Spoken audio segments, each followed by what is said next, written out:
వచ్చినందరికీ యేసుక్రీస్తు వారి నామంలో వందనాలు. దేవుని యొక్క వాక్య భాగంలో నుండి ఈరోజు మనం కొన్ని విషయాలు నేర్చుకుందాం.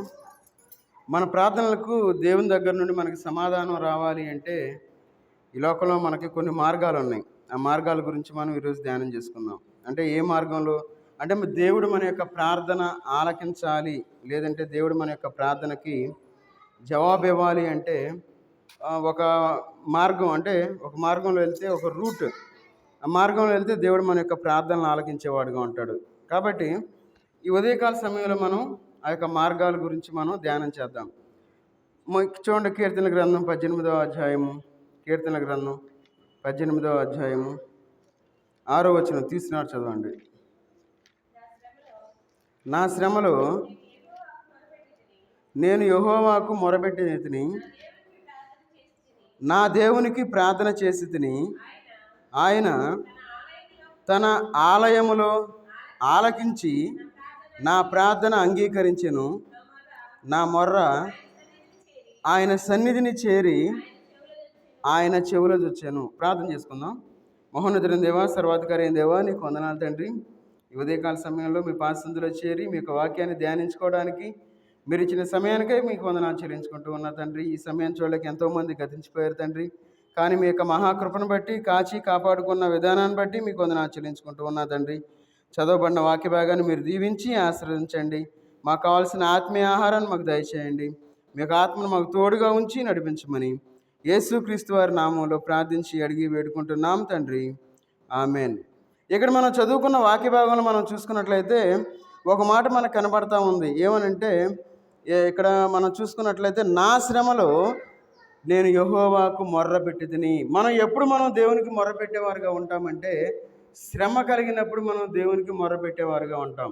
ఒకవేళ మన జీవితంలో శ్రమ రాకపోతే మనం దేవుని సన్నిధికి రాలేని వారుగా ఉంటాం, దేవుని సన్నిధిలో గడపని వారుగా ఉంటాం. ఎందుకంటే శ్రమ వస్తే మనకి దేవుడు గుర్తు వస్తాడు. ఏదన్నా మనకి వ్యాధి వచ్చిందనుకోండి, వ్యాధి వస్తే మనకి హాస్పిటల్ గుర్తొచ్చేది. ఎందుకంటే ఏ హాస్పిటల్లో బాగా చూస్తారని చెప్పి ఎంక్వైరీ చేసుకొని మనం హాస్పిటల్కి వెళ్ళిపోతూ ఉంటాం. ఎప్పుడు వెళ్తాం? మనకు అనారోగ్యం వచ్చినప్పుడు మనం హాస్పిటల్కి వెళ్తూ ఉంటాం. అయితే మన జీవితంలో మనం దేవుని మందిరానికి వచ్చేవారుగా ఉండాలి. ఎప్పుడు మనం మందిరానికి రావాలి అంటే శ్రమ వచ్చినప్పుడు కాదు మనం మందిరానికి రావాల్సింది. మనం సంతోషంగా ఉన్నప్పుడు, సమాధానంగా ఉన్నప్పుడు మనం దేవుని వైపు మనం చూసేవారుగా ఉండాలి. అయితే ఇక్కడ ఏమంటా ఉన్నారంటే, నా శ్రమలో నేను యెహోవాకు మొర్రపెట్టి తిని, నా దేవునికి ప్రార్థన చేసి తిని. మన శ్రమలో మనం దేవునికి ప్రార్థన చేసేవారుగా ఉండాలి. సహజంగా ఈ లోకంలో ఏం చేస్తామంటే ఆ శ్రమను చూసి మనం కృంగిపోయే వాళ్ళుగా ఉంటాం, ఆ శ్రమను చూసి మనం వేదన పడేవారుగా ఉంటాం, ఆ శ్రమను చూసి మనం కన్నీరు కార్చేవారుగా ఉంటాం. కానీ దేవుని యొక్క వాక్య భాగం ఏం సెలవిస్తూ ఉందంటే, నా దేవునికి ప్రార్థన చేసి తిని. శ్రమ కలిగినప్పుడు మనం ప్రార్థన చేసేవారుగా ఉండాలి. ఎందుకంటే మనిషి జీవితం శ్రమలతో కూడుకున్న జీవితం ఇది. మనుషులు సంతోషంగా ఉంటారు అని చెప్పి మనకు గ్యారెంటీ లేదు. ఖచ్చితంగా మందిరానికి దేవుణ్ణి నమ్ముకున్నా నమ్ముకోపోయినా ప్రతి ఒక్కరికి శ్రమ కలుగుతుంది. కాబట్టి ఈ శ్రమలో మనం ప్రార్థన చేయాలి. అయితే మనం ఎట్లా ప్రార్థన చేయాలి? దేవుడు మన యొక్క ప్రార్థన ఆలకించాలంటే దానికి ఒక ఫార్ములా. ఏ విధంగా ప్రార్థన చేయాలంటే అక్కడే మనకు చెప్తా ఉన్నాడు. ఏమనంటే, నా మొర ఆయన సన్నిధిని చేరి ఆయన చెవులదొచ్చాను. మనం ఎక్కడ ప్రార్థన చేయాలి? ఆయన తన ఆలయంలో ఆలకించి నా ప్రార్థన అంగీకరించెను. దేవుని మందిరంలో మనం ప్రార్థించేవారుగా ఉండాలి. అయ్యా, నేను ఇంట్లో కూర్చుంటున్నాను, నాకు ఆరోగ్యం సరిలేదు, నేను ఇంట్లో ప్రార్థన చేస్తాను అంటే ఓకే, మంచిదే. కానీ ఎక్కువ శాతం మనం దేవుని యొక్క సన్నిధిలో ఉండి మనం ప్రార్థించేవారుగా ఉండాలి. రాగలిగి మనం దేవుని సన్నిధికి రాలేకపోతే అది ఆత్మీయమైన అనారోగ్యం అని మనం గుర్తుపెట్టుకోవాలి. ఆత్మీయమైన అనారోగ్యంతో ఉన్న వాళ్ళకి కాళ్ళు చేతులు పనిచేయవు. ఎందుకంటే దేవుని సన్నిధిలో మనం ఉండాలి, దేవుని సన్నిధిలో మనం అభివృద్ధి పొందాలి, దేవుని సన్నిధిలో మనం ఆశీర్వదించబడాలి, దేవుని సన్నిధిలో మన కుటుంబాలు కట్టబడాలి. అయితే ఈ యొక్క ఉదయకాలంలో మనం పరిశీలన చేసుకున్నట్లయితే ఆ విధంగా మన కుటుంబాలు లేవు. ఎందుకు లేవంటే మనం దేవుని యొక్క ఆలయంలో మనం ప్రార్థన చేయని వారుగా ఈ లోకంలో జీవిస్తూ ఉన్నాం. ఎవరైతే దేవుని ఆలయానికి వచ్చి ప్రార్థించేవారుగా ఉంటారో వారి జీవితాలు సపరేట్గా ఉంటే వారి జీవితాల్లో వారు ఎంతో ఆశీర్వాదాన్ని చూడగలరు. ఎందుకంటే మన జీవితంలో మనం దేవుని మందిరంలో మనం ప్రార్థించేవారుగా ఉండాలి. ఆయన సన్నిధిలో మనం గోజాడేవారుగా ఉండాలి. ఆయన సన్నిధిలో మనం కన్నీరు పెట్టేవారుగా ఉండాలి. మనందరూ తెలుసు హన్న ఏం చేసిందంటే దేవుని సన్నిధిలో ప్రార్థించినట్లు మనం చూస్తూ ఉన్నాం. చూడండి, 1 సమూయేలు గ్రంథం మనందరికీ బాగా పరిచయం. హన్నా గారు దేవుని యొక్క సన్నిధిలోనికి వచ్చి ఎంతగానో ప్రార్థన చేస్తూ ఉంది. 1 సమూయేలు గ్రంథం 1వ అధ్యాయము 9, 10, 11 వచనాలు చదవండి.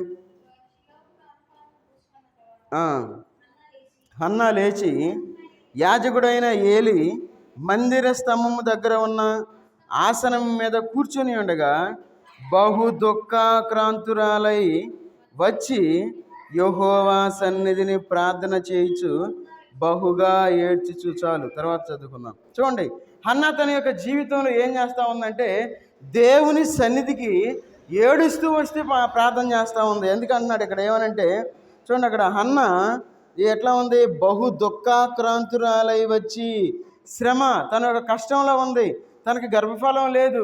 అయితే అందరూ తను ద్వేషిస్తూ ఉన్నారు, అందరూ వాళ్ళని దూషిస్తూ ఉన్నారు. అయితే హన్నా తన జీవితంలో ఎక్కడికో పోలా, హాస్పిటల్ చుట్టూ తిరగల, దేవుని యొక్క సన్నిధి చూస్తూ ఉంది, దేవుని యొక్క సన్నిధిలో గడుపుతూ ఉంది. ఎట్లా గడుపుతూ ఉందంటే దుఃఖాక్రాంతురాలై, ఎట్లా బహు దుఃఖాక్రాంతురాలై ఎంతగానో ఏడుస్తూ ఉంది, ఎంతగానో దేవుని సన్నిధిలో బాధపడతా ప్రార్థన చేస్తూ ఉంది. ఎందుకంటా ఉంది ఇక్కడ చూడండి, యెహోవా సన్నిధిని ప్రార్థన చేయించు బహుగా ఏడ్చుచు. మనం దేవుని సన్నిధిలో ఏడ్చి ప్రార్థన చేసేవారుగా ఉండాలి. మనం దేవుని సన్నిధిలో మనం దుఃఖంతో ప్రార్థన చేసేవారుగా ఉండాలి. ఏడుపు వేరు, దుఃఖం వేరు. ఏడుపు అంటే ఎవరైనా మనల్ని ఒక మాట అన్నారనుకోండి, సడన్గా వచ్చేది ఏడుపు. అట్లా కాకుండా మనల్ని నిందిస్తూ, అంటే కంటిన్యూగా మనల్ని నిందిస్తూ లేదంటే వేధిస్తూ మనల్ని టార్గెట్ చేస్తుంటారు కొంతమంది. అయితే వాళ్ళ గురించి ఒకవేళ ఆ మాట దెబ్బల చేత దుఃఖం కలగవచ్చు. దుఃఖము అనేది తొందరగా పోయేది కాదు. చూడండి, హన్నా తన యొక్క జీవితంలో ఏడుస్తూ ప్రార్థన చేస్తూ ఉంది, దుఃఖాన్ని కలిగిందిగా ఈ లోకంలో జీవిస్తూ ఉంది. దేవుని యొక్క సన్నిధిలో కూర్చొని ప్రార్థన చేస్తూ ఉంది. చూడండి తను ఎలాంటి అనుభవంలో గుండా వెళ్తూ ఉందో. మరి మన జీవితాలు ఏ విధంగా ఉన్నాయి? దేవుడు మనకి మంచి ఆరోగ్యాన్ని ఇచ్చాడు, దేవుడు మనకి మంచి కుటుంబాన్ని ఇచ్చాడు, దేవుడు మనకు మంచి భార్యని లేదంటే భర్తని ఇచ్చాడు, మనకి మంచి బిడ్డల్ని ఇచ్చాడు. అయితే మనం ఎందుకు దేవుని సన్నిధికి రాలేకపోతా ఉన్నాం? అయ్యా హన్నాలాగా మాకు బిడ్డల్ని ఇవ్వకుండా ఉంటే మేము దేవుని సన్నిధికి వచ్చి ప్రార్థన చేసేవాళ్ళం అంటామా? దేవుడు ఆ విధంగా చేయలేదు. అయితే దేవుని యొక్క ప్రేమను మనం గుర్తించలేకపోతా ఉన్నాం. హన్నా తన యొక్క జీవితంలో బిడ్డలు లేకపోతే దేవుని సన్నిధికి వచ్చి ఏడుస్తూ ఉంది. దేవుడు మనకి బిడ్డల్ని ఇచ్చాడు, కుటుంబాన్ని ఇచ్చాడు, సమృద్ధిని ఇచ్చాడు. మరి అన్నీ ఇచ్చిన తర్వాత కూడా మనం దేవుణ్ణి ఎందుకు చూడలేకపోతా ఉన్నాం? చూడండి, మనం ఎంత అవివేకంతో ఈ లోకంలో జీవిస్తూ ఉన్నాం. మనకు తెలుసు, ఎందుకంటే మనం ప్రార్థనకు వెళ్ళాలి అని మనకు తెలుసు, దేవుని సన్నిధిలో ఉండాలి అని మనకు తెలుసు. అన్నీ తెలిసి మనం దేవుని యొక్క సన్నిధిని మనం ఏం చేస్తూ ఉన్నామంటే ప్రక్కన పెట్టేవారుగా ఉన్నాం. అందుకే హన్నా తన యొక్క జీవితంలో దేవుని సన్నిధిలో దుఃఖాక్రాంతురాలై ప్రార్థన చేస్తూ ఉంది, ఏడుస్తూ ప్రార్థన చేస్తూ ఉంది. చూడండి, తర్వాత 11 వచనం చదవండి. సైన్యములకు అధిపతి యెహోవా నీ సేవకురాలనైన నాకు చాలు. చూడండి, హన్నా తన యొక్క జీవితంలో దేవుని సన్నిధిలో సేవ చేసేదిగా ఉంది. సైలెంట్గా దేవుని సన్నిధికి వచ్చి కూర్చొని వెళ్ళిపోట్ల అన్న. చూడండి, తన యొక్క జీవితం దేవునికి సమర్పించుకున్నట్లు మనం చూస్తూ ఉన్నాం. దేవుని సన్నిధిలో మనం సేవ చేసేవారుగా ఉండాలి. దేవుని సన్నిధిలో మనం ఏ చిన్న పనైనా మనం చేసేవారుగా ఉండాలి. ఒక బాధ్యత కలిగిన వారుగా ఈ లోకంలో మనం జీవించాలి. మరి బాధ్యత కలిగిన జీవితాన్ని మనం జీవిస్తూ ఉన్నామా? దేవుడు మన యొక్క ప్రార్థన ఆలకించాలి అంటే ఒక బాధ్యత కలిగి మనం ఉండాలి. మందిరం పట్ల ఒక బాధ్యత కలిగి దేవుని మందిరంలో మనం ప్రార్థించేవారుగా ఉండాలి. చూడండి, తను దేవుని యొక్క మందిరంలో సేవ చేస్తూ ఉన్నది కాబట్టి దేవుని సన్నిధిలో తను ప్రార్థన చేయగలుగుతూ ఉంది. ఒకవేళ దేవుని సన్నిధిలో సేవ చేయకుండా ఉందనుకోండి, తను కూడా మనకలాగా ఇంట్లో కూర్చొని ప్రార్థన చేస్తూ ఉండేదేమో. దేవా నన్ను ఎందుకు ఎట్ట చేసావు, దేవా నా కుటుంబాన్ని నువ్వు ఎందుకు ఎట్ట చేయాలి, అందరూ బాగానే ఉండారు, నేనే ఎట్ట అయిపోతా ఉన్నానని చెప్పి మనకలాగా హన్నా చేసేది. కానీ దేవుని మందిరంలో ఒక పని కలిగి ఉన్నది కాబట్టి తను అందుకే అంటాడు, నీ సేవకురాలైన నాకు కలిగి ఉన్న శ్రమను చూచి నీ సేవకురాలైన నన్ను మరువక నన్ను జ్ఞాపకము చేసుకొని. చూడండి, దేవునికి సేవ చేస్తూ ఉంది, దేవునికి పని చేస్తూ ఉంది. దేవుని పని చేస్తూ దేవుని మందిరంలో ఒక బాధ్యత కలిగి ఉండి దేవుని సన్నిధిలో ప్రార్థన చేస్తూ దేవునికి గుర్తు చేస్తూ ఉంది, అయ్యా నేను నీ సేవకురాలని, నీ యొక్క సన్నిధిలో నేను సేవ చేస్తూ ఉన్నాను, నన్ను జ్ఞాపకం చేసుకో, నన్ను ఏమైనా మర్చిపోయావని చెప్పి దేవుని యొక్క సన్నిధిలో ప్రార్థన చేసేదిగా ఉంది. అందుకు అన్నాడు, నీ రాలనైన నన్ను మరొక నన్ను జ్ఞాపకము చేసుకొని. చూడండి, తర్వాత మళ్ళీ అంటాను చూడండి, నీ సేవకురాలైన నాకు మగపిల్లను దయచేసిన ఎడల. చూడండి ఎంత స్ట్రాంగ్గా మాట్లాడుతూ ఉందో హన్న తన యొక్క జీవితంలో. సహజంగా ఒక బిడ్డ, ఏ బిడ్డ మనకు తెలియదు, మగపిల్లోడా లేదంటే ఆడపిల్ల మనకు తెలియదు. అయితే ఈ హన్న తన యొక్క జీవితంలో నీ సేవకురాలైన నాకు మగపిల్లను దయచేయని చెప్పి అడుగుతూ ఉంది. చూడండి ఎంత విశ్వాసంతో తన యొక్క జీవితంలో జీవనాన్ని కొనసాగిస్తూ ఉంది. చూడండి 3 సార్లు అంటూ ఉంది, ఏమంటా ఉంది, నీ సేవకురాలైన నాకు కలిగిన శ్రమను చూచి. ఆయన మన శ్రమను చూసేవాడు, తర్వాత ఆయన మర్చిపోయేవాడు కాదు. అందుకన్నాడు, నీ సేవకురాలైన నన్ను మరొక నన్ను జ్ఞాపకం చేసుకొని. తర్వాత నీ సేవకురాలైన నాకు మగ పిల్లను దయచేసిన ఎడల. మనకి ఏమి కావాలో దేవుణ్ణి మనం డైరెక్ట్గా దాన్ని అడగాలి. ఆయని నాకు అది అంటే అడగటమే, దేవుడు మనకి ఇచ్చేస్తాడు అంతే. ఒకవేళ అది దేవుని చిత్తం కాకపోతే, ఉదాహరణకి చిన్నపిల్లలు ఉన్నారు, వారు ప్రార్థన చేయొచ్చు. ఏమని, అయ్యా నాకు కారు కావాలని చెప్పి ప్రార్థన చేశారు అనుకోండి. ఒకవేళ ప్రార్థన చేసినా దేవుడు ఇవ్వడు, ఎందుకంటే వాళ్ళ వయసు సరైనది కాదు కాబట్టి దేవుడు ఇవ్వలేడు. అయితే మన జీవితంలో మన స్టేటస్కి తగ్గట్టు దేవుడు మనకిస్తాడు. మన స్తోమతను చూసి, మన కెపాసిటీ చూసి దేవుడు మనకి ఇచ్చేవాడుగా ఉన్నాడు. కాబట్టి మనం దాన్ని అర్థం చేసుకోవాలి. అర్థం చేసుకోకుండా నేను ఎంత ప్రార్థన చేసినా దేవుడు నాకు ఇవ్వట్లేదు, దేవుడు నా మాట వింటలేదు, దేవుడు నన్ను ప్రేమించడం లేదని చెప్పి ఈ లోకంలో మనం అనుకుంటూ ఉంటాం. చూడండి, అందుకే ఇక్కడ అంటా ఉన్నాడు, చూడండి, నాకు మగపిల్లను దయచేసిన ఎడల. చూడండి, ఒక కండిషన్ పెడతా ఉంది దేవునికి. అన్నాకి ఒక మధ్యలో ఒక కండిషన్, అయ్యా నాకు మగపిల్లోడిని, ఒకవేళ నువ్వు నాకు మగపిల్లోడిని ఇస్తే అని దేవుని దగ్గర ఒక ప్రమాణం చేస్తూ ఉంది. ఏమనంటుందో చూడండి, వాని తల మీదకి క్షౌరపు కత్తి ఎన్నటికి రానేయక వాడు బ్రతుకు దినములన్నిటను నేను వానిని యెహోవానగు నీకు అప్పగింతునని మ్రొక్కుబడి చేసుకొనేను. చూడండి, ఒక ప్రమాణం. ఏమని ఒక ప్రమాణం చేస్తూ ఉంది, అయ్యా నాకు మగబిడ్డ నీ చాలు, నాకొద్దు ఆ బిడ్డ, నాకొద్దు, నీ సన్నిధిలో వదిలేస్తా, నీ సన్నిధిలో బ్రతుకుతాడు, ఆ బిడ్డ నా బిడ్డ కాదు, నీ బిడ్డ అని చెప్పి దేవునికి ఒక మాట చెప్తా ఉంది. ఏమని ఒక ప్రమాణం చేస్తాను. అదొక ఛాలెంజ్ అని మనం చెప్పుకోవచ్చు. మరి మన ప్రార్థనా జీవితం ఎట్లా ఉంది? ఏదో ప్రార్థన చేస్తున్నాం, మన కంటిలో నుండి చుక్క నీరు రాదు. ఎందుకు? మన కుటుంబం కోసం మనం ప్రార్థన చేయాలి. మరి మనం వాళ్ళ కోసం ఏడ్చి మనం ప్రార్థన చేస్తున్నామా? ఏదో వస్తాం, ఆమేనంటాం, వెళ్ళిపోతాం. నామకార్థ క్రైస్తవులుగా ఈ లోకంలో మనం జీవించకూడదు. మన ప్రార్థన దేవుడు ఆలకించాలి అంటే మనం దేవుని యొక్క పనిలో మనం ఉండాలి, దేవుని యొక్క సేవలో మనం ఉండాలి. మందిరం పని, ఏ చిన్న పనైనా మనం చేయాలి. మందిరం ఊడ్చినా దేవుని పనే. కొంతమంది అతి మేధావులు కొంతమంది ఉంటారు, వాళ్ళు ఏమంటారంటే ఓడవటం దేవుని పని ఎట్టయితే అంటారు. ఊడ్చిన దేవుని మందిరంలో సేవ చేయుట అనేది మన భాగ్యము అని ఎంచుకోవాలి.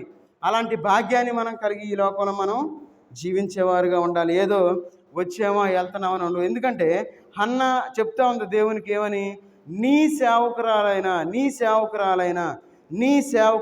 అని చెప్పి దేవునికి గుర్తు చేస్తూ ఉంది. కాబట్టి మన యొక్క జీవితంలో మనం దేవుని యొక్క మందిరంలోనికి వచ్చి ప్రార్థన చేసేవారుగా ఉండాలి. అపవాది చాలా తెలివి కలిగింది. ఎందుకంటే ఉపవాస ప్రార్థన మనం ఎప్పుడైతే చేస్తామో మన జీవితాలు బాగుపడతాయి అని చెప్పి అపవాది రెడీగా ఉంటుంది. ఏమనంటే, అమ్మ ఈరోజు మనకు పని ఉందిగా, ప్రార్థనకి వెళ్ళిపోయిన ఏం కాదులే. అమ్మ కొంచెం ఒళ్ళు ఎచ్చబడిందిగా, ప్రార్థనకి వెళ్ళిపోయిన ఏం కాదులే. నువ్వు చాలా బాధలో ఉన్నావుగా, ప్రార్థనకి వెళ్ళిపోయిన ఏం కాదులే. ఈరోజు మాకు పలానా చోట అర్జెంట్కి వెళ్ళాలయ్యా, చాలా ప్రాముఖ్యమైన పని ఉంది. చూడండి, అపవాది దాని పని బలంగా చేస్తుంది. మనం బలహీనలు అయిపోతూ ఉన్నాం. కొంతమంది ఇంట్లో ఉండి కూడా రాని స్థితిలో ఉంటారు. వాళ్ళు అతిపెద్ద విశ్వాసులు వాళ్ళు. ఎందుకంటే ఒకవేళ ఆ మాట అన్న బాధే. చాలా జాగ్రత్తగా ఉండాలి. వాళ్ళు ఏం చేస్తారంటే తమ విశ్వాసాన్ని కోల్పోయేవారుగా ఉంటారు. మనం దేవునిలో ఉండాలి, దేవుని సన్నిధిలో మనం ప్రార్థన చేసేవారుగా ఉండాలి. చూడండి, దేవుడు ఏం చేస్తాడంటే మన ప్రార్థన ఆలకించేవాడుగా ఉంటాడు. ఎట్లా ఆలకిస్తాడు, మన ప్రార్థన ఏ విధంగా జవాబు జరుగుతుందని చూసినట్లయితే దేవుని సన్నిధిలో మనం ప్రార్థించేవారుగా ఉండాలి. చూడండి, కీర్తనకారుడు ఇంకొక మాట అంటా ఉన్నాడు. కీర్తన గ్రంథం 34వ అధ్యాయము 17వ వచనం చదవండి. 34:17.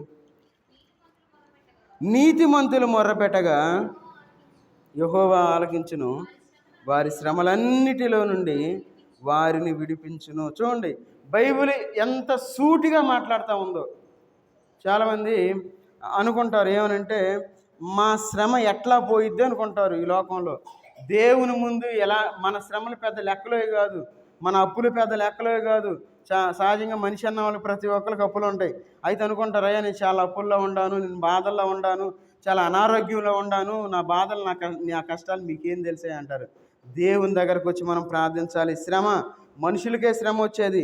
అందుకే వారి శ్రమలన్నిటిలో ఎవరు శ్రమ పెట్టబడతారంటే దేవునిలో ఎవరు ఎక్కువగా ఉంటారో వాళ్ళకి శ్రమలు వస్తాయి. ఎవరైతే దేవునిలో ఎక్కువగా ఉండరో వాళ్ళకి శ్రమలు రావు. ఆ శ్రమలు వచ్చినప్పుడు మనం ఏం చేయాలి? దేవుని వైపు మనం చూసేవారుగా ఉండాలి. శ్రమలు వచ్చినప్పుడు మనం ఏం చేస్తామంటే దేవుని వైపు మనం చూసేవారుగా ఉండం. ఇంతకుముందు మన యొక్క ఆత్మీయమైన స్థితి ఎలాంటిదంటే దేవుని మనం అసలు మర్చిపోయేవారం కాదు. దేవుని సన్నిధికి తొందరగా వచ్చేవాళ్ళం. దేవుని సన్నిధిలో ఎంతో ఆసక్తి కలిగిన వారుగా ఉండేవాళ్ళం. ఏమైపోయింది మన యొక్క ఆసక్తి? ఏమైపోయింది మన యొక్క భక్తి జీవితం? ఏమైపోయింది మనం దేవుణ్ణి ఆరాధించడం? ఏమైపోయింది మన బలలో చేతులు వేయటం? మర్చిపోయామా? దేవుడు మనల్ని మర్చిపోవాలా? ఒకవేళ దేవుడు మనల్ని మర్చిపోతే ఈ క్షణం మనం బ్రతికి ఉండేవాళ్ళం కాదు. దాంట్లో అసలు ఏం క్వశ్చన్ లేదు. ఎందుకంటే దేవుడు ఆయన యొక్క కృప మన మీద ఉంది కాబట్టి సజీవుల లెక్కలో మనం ఉండగలిగాం. దేవుడు మనల్ని ఎంత ప్రేమిస్తూ ఉంటే మనం ఏం చేస్తూ ఉన్నామంటే అయా నాకు శ్రమలు ఉండయి, అయా నాకు బాధలు ఉండయి, అయా నాకు చింతలు ఉండయి, అయా మా అబ్బాయి పెళ్ళి అవ్వట్లా, మా అమ్మాయి పెళ్ళి అవ్వట్లా, లేదంటే మేము పొలం వేసాం సరిగ్గా పొలం పండలేదు. దేవుని సన్నిధికి రా, దేవుని సన్నిధిలో ఉండు. దేవుడు మన యొక్క శ్రమలు తీర్చేవాడుగా ఉన్నాడు. అందుకే అంటున్నాడు ఇక్కడ నీతిమంతులు మొర్రపెట్టగా. ఎవరు నీతిమంతులు? దేవునితో దేవుణ్ణి కలిగి ఉండేవాళ్ళు నీతిమంతులు. ఎవరైతే అలాంటి జీవితాన్ని జీవించేవారుగా ఉంటారో, నీతి కలిగి ఉంటే ఈ లోకంలో మనకు చాలా కష్టపడాలి, ఈ లోకంలో చాలా బాధలు పడాలి. నీతి కలిగిన వారు ఈ లోకంలో కష్టాలు వాళ్ళకే వచ్చేది. కాబట్టి మనం నీతిమంతులుగా ఈ లోకంలో జీవించాలి. అందుకే అంటున్నాడు నీతిమంతులు మొర్రపెట్టగా యెహోవా ఆలకించును. నీతిమంతులైతే దేవునికి ప్రార్థన చేసేవారుగా ఉంటారు. అనీతిమంతులైతే ఏం చేస్తారు? నాకు మంచి చేస్తారు, నాకు ఎవరు నన్ను బయటపడేస్తారని చెప్పి లోకం వైపు చూసేవారు. లోకంలో మనల్ని ఎవరు ఉద్ధరించరు, ఎవరు మనల్ని పైకి తీసుకురారు. ఈ లోకం ఎలాంటిదంటే ఒక దొంగ ఊబి లాంటిది. ఈ లోకంలో మనం ఏం చేయాలంటే దేవుని వైపు మనం చూడగలిగితే దేవుడు మనల్ని పైకి తీసుకురాగలుగుతాడు. మనం అనుకుంటాం వేరే వాళ్ళు వస్తారని చెప్పి మనం కొట్టుకులాడుతూ ఉంటాం. మనం ఎంత కొట్టుకులాడితే ఎంత ప్రయత్నం చేస్తే ఆ ఊబి అంత లోపలికి వెళ్ళిపోయేవారుగా ఉంటాం. కాబట్టి ఈ లోకంలో మనం జీవించేటప్పుడు మనం నీతిమంతులుగా జీవించాలి. ఎవరైతే నీతిమంతులుగా జీవించి ప్రార్థన చేసేవారుగా ఉంటారో దేవుడు వారి ప్రార్థన ఆలకించేవారుగా ఉంటారు. చూడండి, అపోస్తల కార్యాలు కొర్నేలి గారు నీతిమంతుడు అని చెప్పి ఒక మంచి పేరు సంపాదించుకున్నవాడుగా ఉంటాడు. చూడండి, ఆయన పేరు అపోస్తల కార్యాలు 10వ అధ్యాయము 22వ వచనం చదవండి. 10:22. అందుకు వారు నీతిమంతుడును దేవునికి భయపడేవాడు. చాలు. చూడండి, కొర్నేలి తన యొక్క జీవితంలో ఎట్లా ఉన్నాడు? నీతిమంతుడును. ఏది మన నీతి? మనం ఈ లోకంలో నీతిమంతులుగా ఉండాలి. కొర్నేలి తన యొక్క జీవితంలో నీతిమంతులుగా ఉండి సహాయ కార్యాలు చేశాడు. ఆయన అందరికి ఇచ్చేసాడు. నీతిమంతుడిగా ఈ లోకంలో జీవించకుండా చేస్తే ఒకవేళ కొర్నేలి గారి పేరు ఇక్కడ రాసేవాళ్ళు కాదేమో. ఒకవేళ కొర్నేలి అనుకునేవాడు, తనకు తాను అనుకునేవాడు ఏమని, నేను పెద్ద నీతిమంతుడిని, నేను పెద్ద గాయకుడిని, నేను పెద్ద బోధకుడిని, నేను అనేక రకాలు చేస్తూ ఉంటాను, నన్ను మించినోడు లేడని చెప్పి కొర్నేలి అనుకునేవాడు. అయితే కొర్నేలి గురించి ఎవరు సాక్ష్యం చెప్తా ఉన్నారు? బయట వాళ్ళు సాక్ష్యం చెప్తా ఉన్నారు. ఏమని? వారు నీతిమంతుడును. అయా కొర్నేలి అనే మనిషి చాలా నీతిమంతుడయ్యా.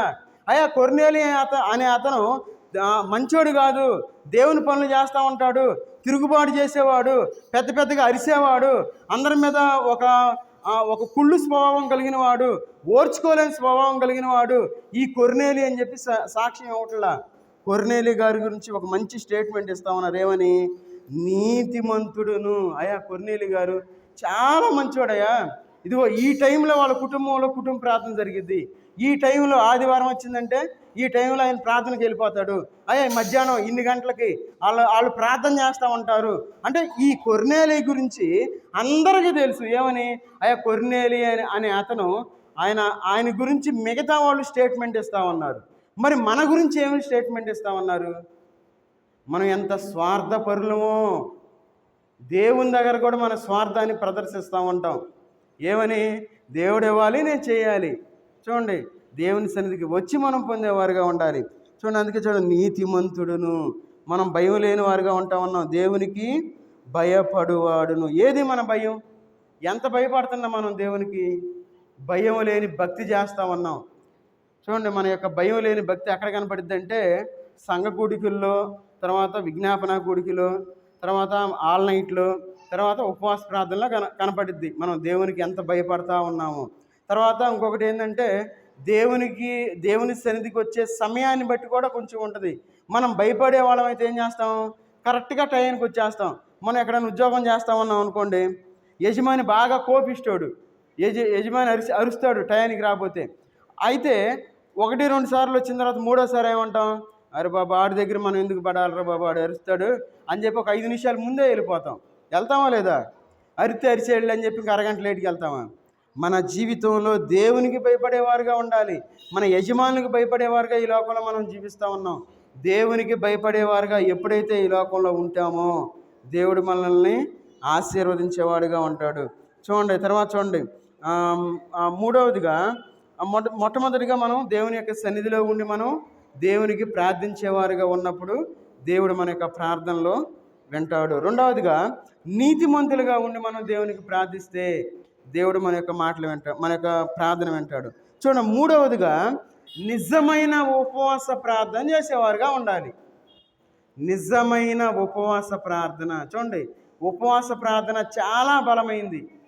మనం ఏమనుకుంటామంటే, అమ్మో అన్నం తినకుండా ఉండాలా, మధ్యాహ్నం వరకు ఉండాలా, 1 అయిద్దేమో, 1:30 అయిద్దేమో, 2 అయిద్దేమో, ఏమైతే మన ప్రాణం ఏం పోదుగా. చూడండి, ఒకసారి మనం గవర్నమెంట్ హాస్పిటల్కి వెళ్ళి అక్కడ బలలు ఉంటాయి ముందు, ఆ డోర్ ముందు. సాయంత్రం టైంలో సరదాగా వెళ్ళి అక్కడ మనం కూర్చుంటే, ఎక్కడ గుంటూరు గవర్నమెంట్ హాస్పిటల్లో అప్పుడు తెలిసిద్ది మనకి మనిషి జీవితం ఎలాంటిదో మనకు తెలిసిద్ది. చనిపోయిన వాళ్ళని తీసుకెళ్తూ ఉంటారు, యాక్సిడెంట్ వాళ్ళని తీసుకొస్తూ ఉంటారు, బాగా రోగం ముదిరిన వాళ్ళని తీసుకొస్తూ ఉంటారు, వాళ్ళు ఏడుస్తూ ఉంటారు. వాళ్ళ బాధను మనం చూస్తే మనం అర్థం చేసుకోవాలి. అక్కడ మన యొక్క జీవితం అంటే ఏందో తెలిసిద్ది. జీవితం విలువ మనకు ఎక్కడ అర్థమైద్ది అంటే శ్మశానంలోకి వెళ్ళి కూర్చుంటే మనకు అర్థమైద్ది. మనకంటే ఎంతో పేరు కలిగిన వాళ్ళు, మనకంటే ఎంతో సంపాదించిన వాళ్ళు, మనకంటే ఎంతో భక్తి కలిగిన వాళ్ళు, మనకంటే ఎంతో బాగా బ్రతికిన వాళ్ళు అక్కడ మనకు కనపడతారు. ఏమని? ఫలానా పేరు, ఫలానా క్రీస్తునందు నిద్రించెను. మనకంటే గొప్పవాళ్ళే వాళ్ళు. మరి దేవుడు మనల్ని సజీవులుగా ఉంచుకున్నప్పుడు మరి మనం దేవుని సన్నిధిలో ఉపవాస ప్రార్థన మనం ఎందుకు చేయలేము? తినకుండా ఉంటే ఏమవ్వదుగా. అప్పట్లో మంచినీళ్ళు కూడా తాగేవాళ్ళు కాదు. ఈరోజు నేను మంచినీళ్ళు కొంచెం తాగాను. నేను తాగకుండా ఉండి నేను చెప్పేవాడిని, తాగాను కాబట్టి తాగానని చెప్తున్నా. మంచినీరు గుటకు కూడా మింగకుండా ఉపవాసం చేసేవాళ్ళు. అంత ఇదిగా ఉపవాసం చేసేవాళ్ళు దేవునికి. మరి మన ఉపవాసం ఎట్లా ఉంది? అయ్యా నాకు షుగర్ ఉంది కదా, దేవునికి తెలియదా? అయ్యా షుగర్ ఉంది, అయినా షేకింగ్ వచ్చిందే, వణికిపోతాయనయ్యా. దేవుడు అంటే భయం లేదా మనకి? భయం ఉంటే దేవుడు అంటే మనకు వణుకు రావాలి. షుగర్ని చూసి మనం భయపడతా ఉన్నాం, బీపీ చూసి భయపడే వాళ్ళుగా ఉన్నాం. చాలా జాగ్రత్తగా ఉండాలి. ఈ లోపల మనం జీవించేటప్పుడు నిజమైన ఉపవాస ప్రార్థన మనం చేసేవారుగా ఉండాలి. చూడండి, 1 సమూయేలు గ్రంథం ఒకసారి చూద్దాం. దేవుని యొక్క మాటలు మనకు నిజమైన ఉపవాస ప్రార్థన చేయడం ఎట్లాగో. 1 సమూయేలు గ్రంథం 7వ అధ్యాయము 5వ వచనం చదవండి. 7:5. అంతటి సమూయేలు ఇశ్రాయేలులందరినీ మిస్పాకు పిలవనప్పుడు నేను మీ పక్షమున యెహోవాకు ప్రార్థన చేతునని చెప్పగా వారు మిస్పాలో కూడుకొని నీళ్లు చేది యెహోవా సన్నిధిని కుమ్మరించి ఆ దినము ఉపవాసం ఉండి యెహోవా దృష్టికి మేము పాపాత్ములమని ఒప్పుకొనిరి. మిస్మాలో సమూయేలు ఇశ్రాయేలుకు న్యాయము తీర్చుచు వచ్చిన. చూడండి, వీళ్ళు ఏం చేస్తా ఉన్నారు? దేవుని సన్నిధిలో నిజమైన ఉపవాస ప్రార్థన చేస్తూ ఉన్నారు. ఆ చేదులు నీళ్లు కూడా దేవుని సన్నిధిలో కుమ్మరించిన వారుగా ఉన్నారు.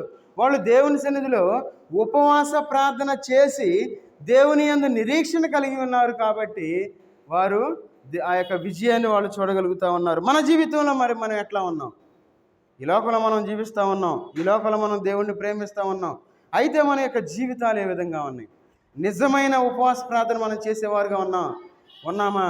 నిజమైన ఉపవాస ప్రార్థన మనం చేస్తే అనేకమైన గొప్ప కార్యాలు మనం చూడవచ్చు. ఎందుకంటే దేవుడు మన కుటుంబాల్లో చేస్తాడు. అందుకే ఎగ్జాంపుల్ ఏంటంటే, నిన్నే స్తుతి కూడా పెట్టుకున్నాం. కాలు మధ్యలో ఆ జాయింట్ చెదిరి కొంచెం పక్కకు తొలగింది, అర్జెంటుగా ఆపరేషన్ చేయాలన్నారు. సరిగ్గా సంవత్సరం అయిపోయి ఈ రోజుకి ఒక రోజు, సంవత్సరం గడిచిపోయింది. ఈరోజు ఒకవేళ నేను కూడా హాస్పిటల్కి వెళ్ళి నేను కూడా కృంగిపోయి ఆ డాక్టర్ గారు కృష్ణా నర్సింగ్ హోమ్లో చూస్తే అర్జెంటుగా చేయాల్సిందన్నారు. ఇక వీళ్ళందరూ ఇక ఏడుస్తామన్నారు ఇంకా ఆపరేషన్ అయిన వరకు. సరే ఏడిస్తే నా దేవుడు నాకు ఏమనిపించాడంటే, ఆపరేషన్ చేసుకుని ఫెయిల్ అయితే మంచంలో ఉండాలి, ఏం చేయడానికి లేదు, నీ చిత్తం అని చెప్పి డాక్టర్ గారితో ఒకే ఒక మాట అన్నా, అయ్యా నాకు వద్దు, నా దేవుడు నన్ను స్వస్థపరుస్తాడు, నా దేవుడు నాకున్నాడు, నాకు ఆపరేషన్ చేయించడానికి వీలు లేదని చెప్పా. ఆయన పెద్ద గరిచాడు. ఏ సెంచరీలు అన్నారు మీరు? అసలు మీరు చెప్పేది అర్థమవుతుందా, మీకన్నా అర్థమవుతుందా అని చెప్పి సీరియస్గా లోపలికి వెళ్ళిపోయాడు. లోపలికి వెళ్ళిపోయిన తర్వాత వీళ్ళు వెళ్ళిన తర్వాత వాళ్ళకు కూడా అదే మాట చెప్పాడు. నేను మాత్రం అడ్డం తిరిగా, నాకే ఆపరేషన్ వద్దు, దేవుడు నన్ను స్వస్థపరుస్తాడు. అసలు నేను లెగిసి నిలవబడలేని స్థితిలో ఉన్నా, 3 నెలలు కంప్లీట్గా మంచంలో ఉన్నా. మరి అందరికి తెలిసే లేదా నాకైతే తెలియదు. నేను దేవుని సన్నిధికి మిస్ అయిపోతానని చెప్పి నా మనసు ఎంతో బాధపడింది. అది దాన్ని ఏమంటారు, ఇది స్టాండ్ పెట్టుకొని దేవుని సన్నిధికి 2 వారాలు నేను వచ్చా. చూడండి, మళ్ళీ అక్కడ చూపించే దగ్గర అక్కడే కట్టులేసి ఆయన సీరియస్ అయ్యాడు, ఫైర్ అయ్యాడు. స్టాండ్ పెట్టుకుని నువ్వు ఎవరు నడవమన్నారా అన్నాడు. ఆయన ఫైర్ అయ్యాడు. వంకరపోతే నీ కాలు ఎందుకు పనికిరాదు అన్నాడు. చూడండి, మన దేవుడు గొప్ప కార్యాలు చేసే దేవుడు. ఆయన ఎప్పుడైతే మనం దేవుని సన్నిధిలో ఉండి ఉపవాసం ఉండి ప్రార్థన చేసేవారుగా ఉంటామో మన కుటుంబాల్లో దేవుడు కార్యాలు చేస్తాడు. మనం వేరే వాళ్ళని ఎవరి గురించో మనం చెప్పుకోవసరలా, ఫలానా ఎక్కడో అక్కడ చేసాడు, దేవుడు గొప్పవాడు, ఆయన కార్యాలు చేస్తాడు, మనం ఎక్కడి గురించో ఎగ్జాంపుల్ మనకొద్దు. దేవుడు మన కుటుంబంలో చేసేవాడు ఉన్నాడు, మన మందిరంలో చేసేవాడుగా ఉన్నాడు. కాబట్టి మనం దాన్ని గ్రహించి నిజమైన ఉపవాస ప్రార్థన మనం చేస్తే దేవుడు మన కుటుంబాలు ఎత్తి పట్టుకునేవాడుగా ఉన్నాడు. ఆయన ఎంతోమంది నా మీద పడ్డారు, ఎందుకంటే ఒక సేవకుడుగా నన్ను పనికిరామన్నారు. కానీ చివరికి దేవుడు ఒక ఫలితాన్ని ఇచ్చాడు. అయ్యా నీదేం లేదు, ఎన్ని దుష్టులు నీ మీదకి వచ్చినా నీ పని నువ్వు చేసుకోయా, మందిరం నిండిపోవాలని చెప్పి సలహా ఇచ్చి వెళ్ళిపోయారు. చూడండి, మన జీవితంలో ఎప్పుడైతే ఉపవాస ప్రార్థన మనం ఎప్పుడైతే కలిగి ఉంటామో మన ప్రక్కన 1000 మంది మన ప్రక్కన వచ్చినా సరే దేవుడు మనకు విజయాన్ని ఇచ్చేవాడుగా ఉన్నాడు. ఎందుకంటే మన యొక్క స్థితిని బట్టి, లేదంటే మన ప్రవర్తన బట్టి మనకు ఎదుటోడికి అర్థమైద్ది. వీడు ఎట్లా అంటాడు, వీడి యొక్క స్వభావం ఎలాంటిది, వీడు మంచోడా చెడ్డోడా అనే విషయాన్ని మనం ఎట్లా చెప్పగలం? మన క్యారెక్టర్ని బట్టి మనం చెప్పగలం. క్రైస్తవుడు అంటే క్రీస్తుని కలిగిన వాడు. ఈ లోకంలో మనం క్రీస్తుని కలగకుండా మన పక్కన వాళ్ళు ఆక్రమించుకోవాలి, పక్కన వాళ్ళకి కబ్జా చేసుకోవాలి అని ఒక ఆలోచన కలిగి ఉన్నాం అనుకోండి, అదే మన జీవితంలో జరిగిద్ది అని మనం అర్థం చేసుకోవాలి. కాబట్టి ఈ లోకంలో మనం జీవించేటప్పుడు మనం నిజమైన ఉపవాస ప్రార్థన చేసేవారుగా ఉండాలి. 9వ వచనం చదవండి. సమూయేలు గ్రంథం 7వ అధ్యాయము 9వ వచనం. సమూయేలు పాలు విడువని ఒక గొర్రె పిల్లను తెచ్చి యెహోవాకు సర్వాంగ బలిగా అర్పించి ఇశ్రాయేళ్ల పక్షముగా యెహోవాను ప్రార్థన చేయగా యెహోవా అతని ప్రార్థన అంగీకరించెను. చూడండి, ఎప్పుడైతే ఉపవాస ప్రార్థన చేసి దేవునికి బలిచ్చారో, మనం ప్రార్థన చేస్తాం కానీ దేవునికి మనం అర్పించుకోలేము అర్పణ. చూడండి, అప్పట్లో ఎట్లా ఉండేదంటే, చూడండి అక్కడ చాలా క్లియర్గా చెప్తున్నారు, పాలు విడువమని ఒక గొర్రె పిల్లను తెచ్చి. చూడండి ఎంత పరిశుద్ధంగా దేవుణ్ణి పూజిస్తూ ఉన్నారు. మరి మన పరిశుద్ధత ఏమైంది?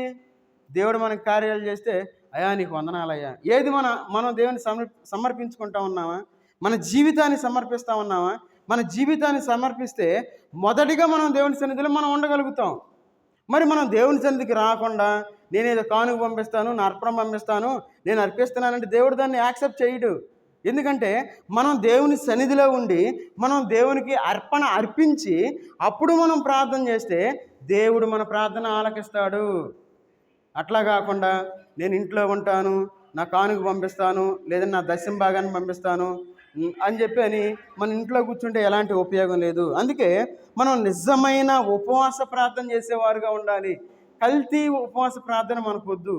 కొంతమంది ఏమంటారంటే యెషయా గ్రంథంలో ఒక మాట చూపించేసి మీరు అది చేస్తే సరిపోద్ది అంటారు. ఒకసారి చూద్దాం యెషయా గ్రంథం 56వ అధ్యాయము 11వ వచనం. ఎందుకంటే మేము అది చేస్తున్నాం, ఇది చేస్తున్నాం, మీరు ఉపవాసం అంటే అదే అని చెప్పుకుంటూ ఉంటారు. కానీ దాన్ని కొంచెం ముందుకెళ్తే మీరు దేవుని సన్నిధిలో ఉండాలి, మీరు దేవునితో ఉండాలి, మీరు దేవునితో నడవాలి, అది నిజమైన ఉపవాసం అని చెప్పి దేవుని యొక్క వాక్య భాగం మనకి సెలవిస్తూ ఉంది. చూడండి అక్కడ ఉంది కీర్తన గ్రంథం 56వ అధ్యాయము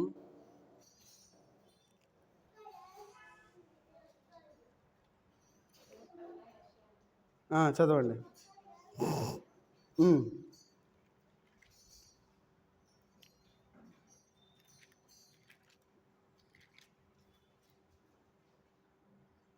7-8 వచనాలు. 58వ అధ్యాయము 7-8 వచనాలు.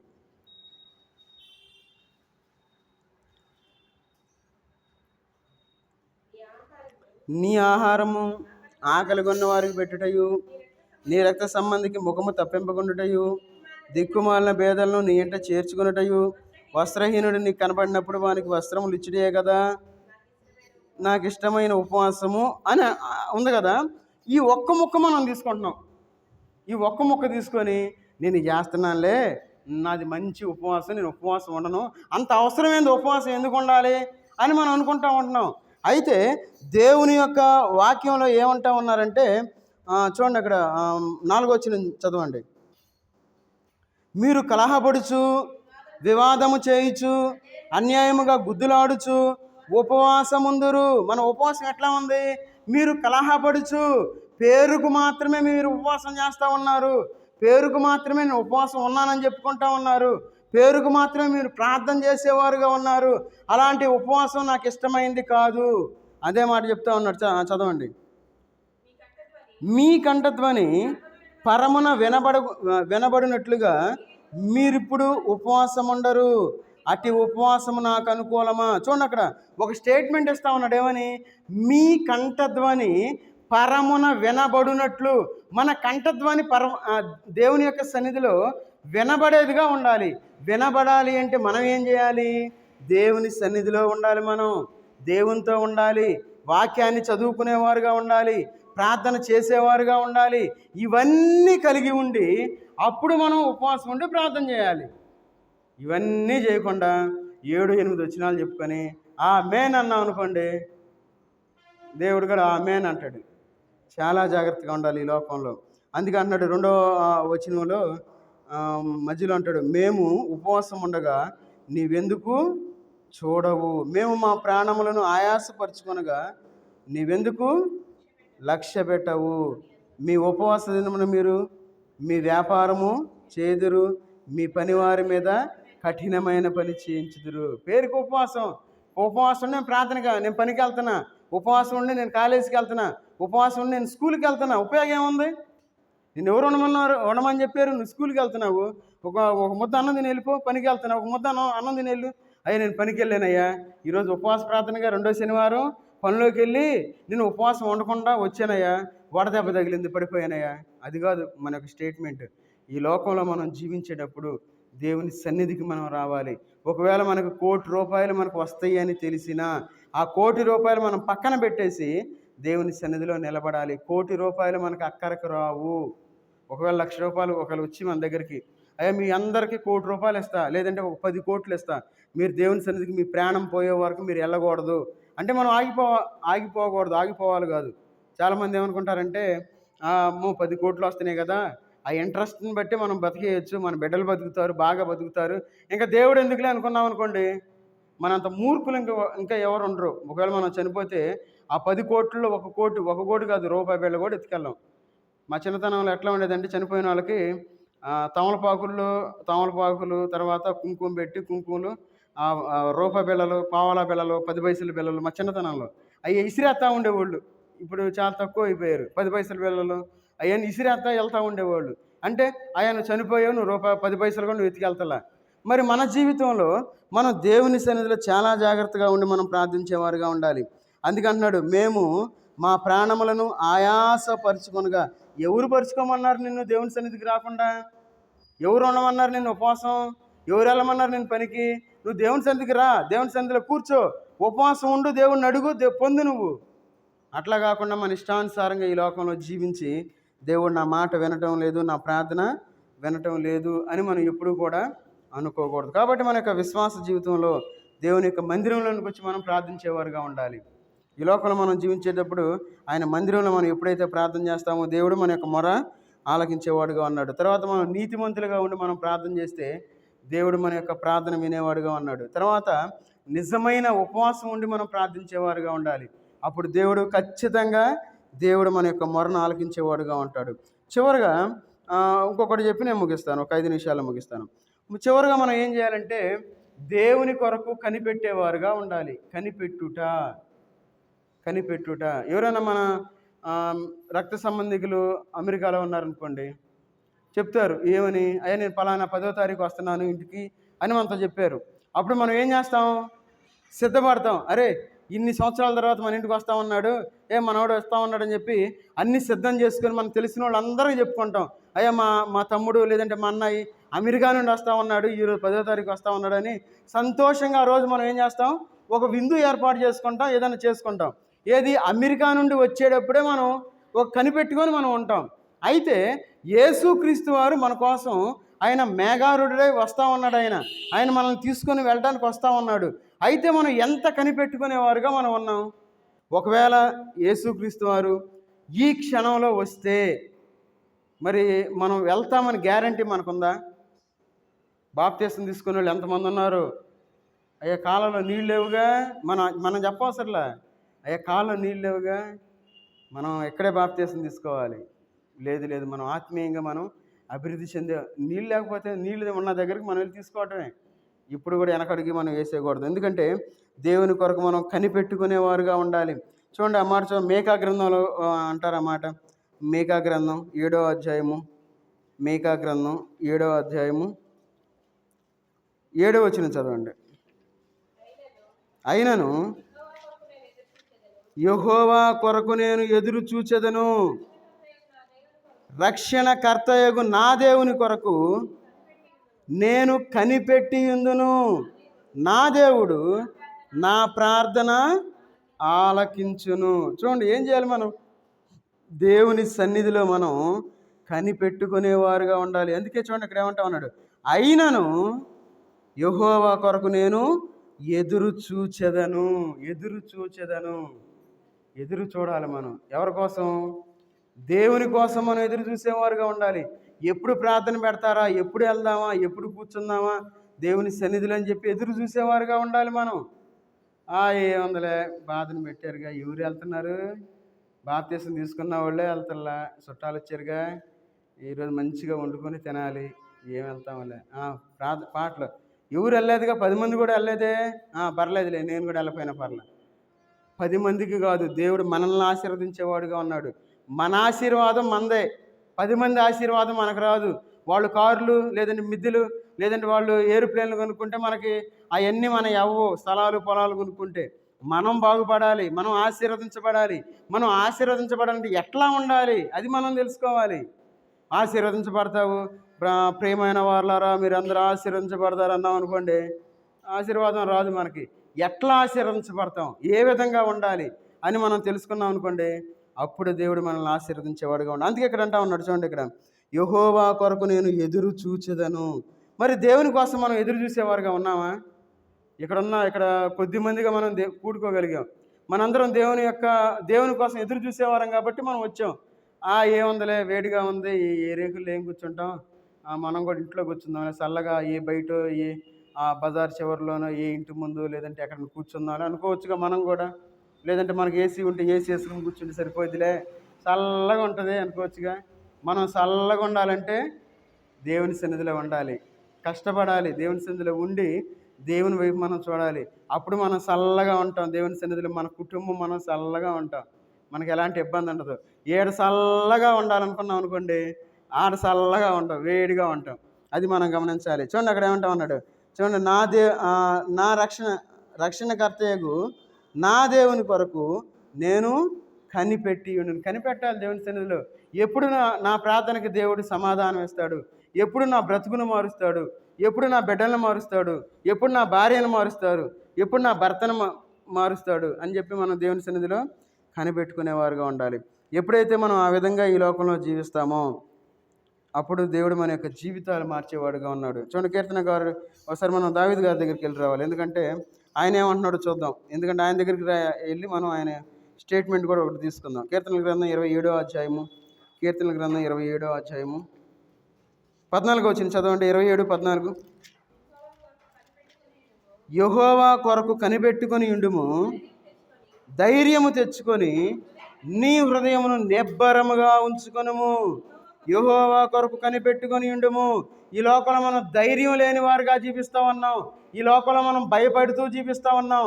అయ్యో, నేను ఎట్లా బ్రతకాలి, ఈ లోకంలో నేను ఎట్లా జీవించాలి, నా బిడ్డల్ని ఎట్లా పోషించాలి, నా కుటుంబాన్ని ఎట్లా పోషించాలి, భయపడతా ఈ లోకంలో జీవించేవారుగా ఉన్నాం. అయితే దేవుని యొక్క వాక్య భాగం ఏం సెలవిస్తూ ఉంది, ధైర్యం తెచ్చుకోవాలి. అయ్యా, నా మీద అందరూ వచ్చి పడుతున్నారయ్యా, అందరు నన్ను ద్వేషిస్తూ ఉన్నారు, అందరు నన్ను దూషించేవారుగా ఉన్నారు. ఏదో ఒకరోజు దేవుడు సమాధానం చెప్పేవాడుగా ఉన్నాడు. మనం చూస్తూ ఉండాలి, మన సహనాన్ని అందరికీ తెలియబడియాలి. దేవుడు కార్యం చేయబడతా ఉన్నాడు. ఈ మధ్యాహ్నకాల సమయంలో దేవుడు మన కుటుంబాల్లో ఒక గొప్ప కార్యం చేయాలని చెప్పి ఆయన ఆశపడతా ఉన్నాడు. మనం విశ్వాసంతో మనం దేవుని యొక్క సన్నిధికి మనం అందరం వచ్చాం. దేవుడు ఖచ్చితంగా ప్రతి కుటుంబంలో ఆయన కార్యం చేసేవాడుగా ఉన్నాడు. కాబట్టి మనం ఆయన కార్యం కోసం మనం ఎదురు చూద్దాం. చివరిగా 131వ కీర్తన 6వ వచనం చదువుకొని ప్రార్థన చేద్దాం. 136.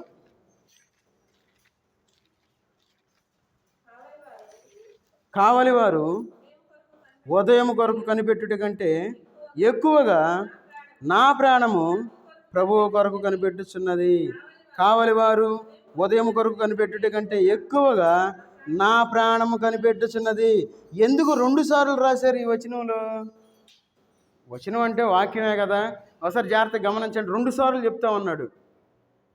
జాగ్రత్త అంటారు, జాగ్రత్త అబ్బాయి జాగ్రత్తగా వెళ్ళే అంటే జాగ్రత్త అని వదిలేయచ్చుగా. అట్లా చెప్పరు. ఏమని జాగ్రత్త అని 2 సార్లు చెప్పారు, లేదంటే 3 సార్లు చెప్పారు. అంటే జాగ్రత్త అని అన్నిసార్లు చెప్పారంటే మనం ఏం చేయాలి? ఆగి ఆలోచించాలి. ఏమని, అమ్మో జాగ్రత్త అని చెప్తా ఉన్నారు కదా, కొంచెం జాగ్రత్తగా ఉండాలి అని ఆలోచించాలి. జాగ్రత్త అని చెప్పిన తర్వాత కూడా మన ఇష్టానుసారిగా వెళ్ళామనుకోండి, అంటారు, అరే నేను అది చెప్తా ఉన్నాను రా బాబా, అని జాగ్రత్తగా వెళ్ళు జాగ్రత్త అని చెబుతానే ఉన్నాను, నా మాట వినలేదు, కావాలని చేసుకున్నాడు, ఈ స్థితికి వచ్చాడు రా బాబా, అన్యాయం అయిపోయింది అంటారు. ఎప్పుడు అంటారు ఆ మాట? విననప్పుడు, 1కి 2 సార్లు చెప్పినప్పుడు. అదేవిధంగా ఈ కీర్తనకారుడు మనకు కూడా ఒక మాట చెప్తా ఉన్నాడు. ఏమని? కావలి వారు ఉదయం కొరకు కనిపెట్టుట కంటే ఎక్కువగా నా ప్రాణము ప్రభువు కొరకు కనిపెట్టుచున్నది. కావలి వారు ఉదయం కొరకు కనిపెట్టుట కంటే ఎక్కువగా నా ప్రాణము కనిపెట్టుచున్నది అని 2 సార్లు చెప్తా ఉన్నాడు. అంటే ఇక్కడ మనం ఆగి ఆలోచించాలి, ఎందుకు ఈ విధంగా చెప్తా ఉన్నాడు కీర్తనకారుడు అంటే అక్కడ ఏదో ఉంది.